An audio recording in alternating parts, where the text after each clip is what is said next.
Si bekantan ini ngeluh badannya pegel ke gue dan minta gue buat ngurutin dia. Kok nih manusia nggak keluar-keluar? Darah gue mendidih dari kaki naik ke kepala. Kakak gue emang kesel, tapi dia juga bingung harus ngapain. Gue punya cerita.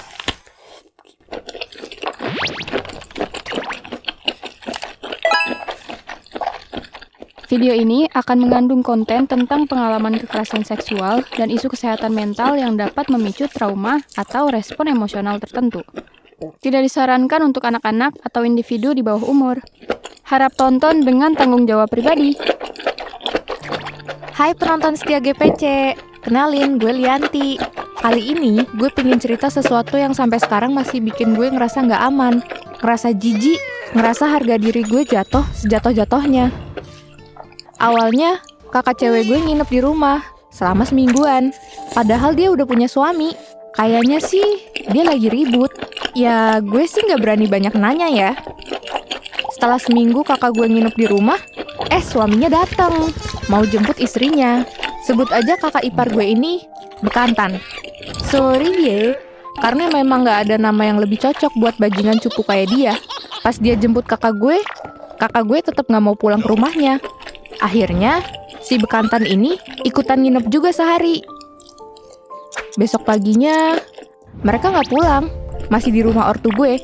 Karena kakak gue mau jenguk temennya yang sakit di kompleks sebelah sendirian, dan jaraknya lumayan jauh. Setelah kakak gue dari rumah temennya, di perjalanan pulang, dia ada feeling nggak enak dan baru inget kalau si bekantan ini di rumah sama gue doang. Ibu lagi ada urusan keluar, dan bapak gue kerja. Sore harinya, kakak gue belum juga pulang. Si bekantan ini ngeluh badannya pegel ke gue dan minta gue buat ngurutin dia.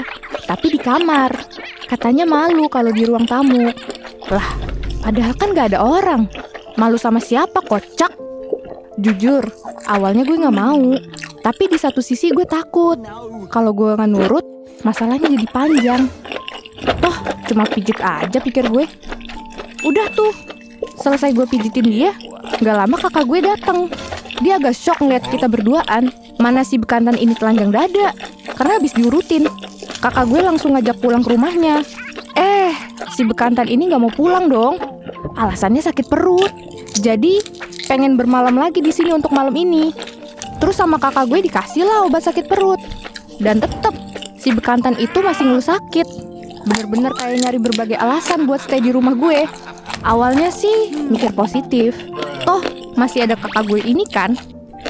Lagi pada berdebat gitu, gue prepare ambil anduk mau mandi. Diserobot sama si bekantan. Anjir, mana lama banget tuh orang mandi.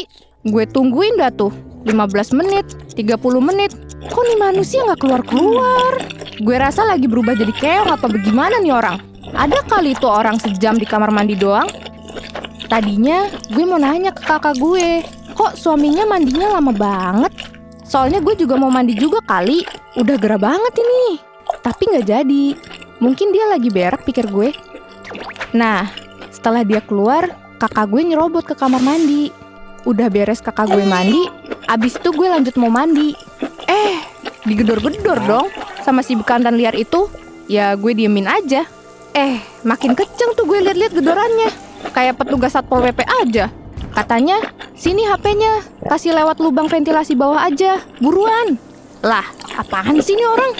Ganggu aja, heran. Gue nggak tahu itu HP yang dia maksud ada di mana. Gue coba cari-cari itu HP-nya ditaruh di mana. Ternyata HP itu ada di rak atas yang buat sabun. Gue langsung ambil HP-nya. Dan ternyata masih dalam proses recording. Berarti pas gue lagi mandi juga, ada rekaman gue di HP itu. What the hell? Badan gue langsung gemeter. Badan gue panas dingin. Darah gue mendidih dari kaki naik ke kepala.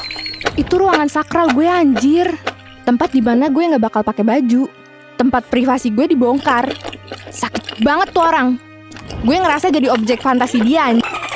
Gue pun langsung buru-buru selesain mandi. Kelar mandi, gue lihat kakak ipar gue ini ada di ruang tamu.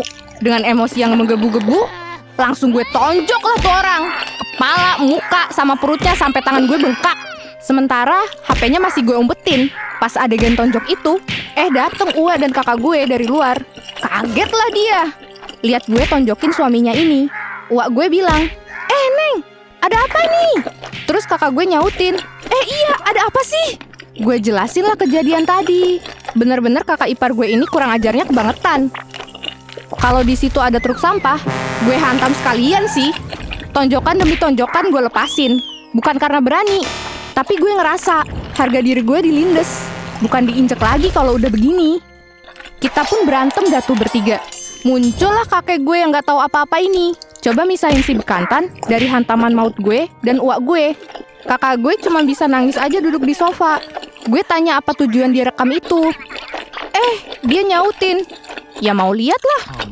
Jawaban tertok yang pernah gue denger. Datanglah nyokap gue. Dijelasin lagi tuh kronologinya. Dan nyokap gue emosi parah. Langsunglah beliau nelpon RT RW. Beuh, rame dah tuh kayak ada bedah rumah. Dateng dah tuh Pak RT sama Pak RW. Saking geramnya, Pak RW langsung nonjok juga si bekantan itu. Kakak gue emang kesel, tapi dia juga bingung harus ngapain. Karena itu kan suaminya. Dia cuma bisa bilang, udahlah Pak, udah. Dan kakak gue belain suaminya itu. Karena udah kepalang kasihan banget si bekantan ini babak belur. Heran, orang udah 11-12 kayak iblis gitu masih dibela. Terus nyokap gue nanya ke kakak gue sampai 4 kali. Ini mau gimana? Udah bisa aja. Bawa barang-barang kamu ke sini. Dia cuma nangis sesegukan aja. Di satu sisi lagi ada masalah yang bikin dia balik ke rumah ortu. Tapi dia juga nggak mau pisah. Tapi kelakuannya kayak dajal. Gak lama Pak Lurah datang dan jalan tengah yang diambil untuk kasih kesempatan sekali lagi di atas materai. Tapi kalau dia ngulangin lagi, udah dipastikan mereka bakal pisah. Dan ada sanksi sosial dari Pak Lurah. Lah kocak, orang kayak gitu dikasih panggung lagi. Udah mah jelek, duit gak ada, kelakuan kayak hewan, hidup lagi. Akhirnya, si bekantan ini minta maaf ke kakak gue dan janji gak bakal ngulangin lagi. Dia juga minta maaf ke gue. Najis banget orang jahat gitu dikasih ampun. Kalau bisa tampol mah tampol aja. Ngapain sabar? Hari itu cukup berat buat gue. Gue nangis terus. Keinget betapa jahat kelakuannya sama adik iparnya sendiri. Ditambah lagi, dia ternyata sengaja taruh HP di kamar mandi. Emang tujuannya buat videoin gue, bukan istrinya. Bajingan kelas kakap emang. Malam itu, bener-bener langsung sakit gue. Badan gue demam dan gak nafsu makan. Ditambah muntah 10 kali karena asam lambung naik. Ayah gue pun pulang. Semua sampein kejadian yang menghebohkan siang tadi. Tapi kakak gue sama suaminya langsung buru-buru pulang. Keesokan harinya, kakak gue akur lagi sama si bekantan. Kena pelet apa gimana kali tuh orang. HP si bajingan itu ada di keluarga gue. Dia datang dan mau diminta lagi dong.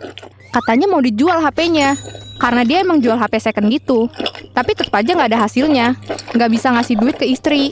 Aduh, tuh duit habis buat apaan? Udah. Gue langsung nelpon bokap gue yang lagi kerja. Ya beliau gak terima lah. Sampai bokap gue bilang, berapa sih harga HP itu? Sini ayah beli. Gue di situ cekcok sama dia. Ya gue teriak aja. Dia langsung ngibrit kabur. Ya serem juga kali. Walaupun video itu udah dihapus, kalau sama tukang HP bisa diakalin buat muncul lagi tuh video, terus disebarin, apa nggak kejang-kejang ntar gue? Apalagi si bekantan ini pasti dendam banget sama gue. Udah dihajar dan diadili sama petinggi setempat. Untungnya dia belum sempat lihat videonya. Banyak kasus kayak gini sering terjadi, bukan dari orang asing, melainkan dari teman atau bahkan keluarga terdekat lu. Lu berhak marah karena dia udah bikin luka batin yang membekas. Pelajaran yang bisa diambil dari cerita gue, saat gue berani ngelawan, berani speak up, itu adalah bentuk self-defense gue. Dan itu bisa nyelamatin bukan cuma diri gue, bahkan bisa ngelindungi korban lain dari kejahatan yang sama. Makasih buat sobat penat yang udah dengerin cerita gue, sampai ikutan emosi. Tenang, emosi kalian sudah terwakilkan kok sama gue. Haha. Semoga cerita ini bikin lu aware sama lingkungan sekitar, terutama di tempat umum ya. Sampai jumpa di kisah GPC selanjutnya. Bye!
Bye.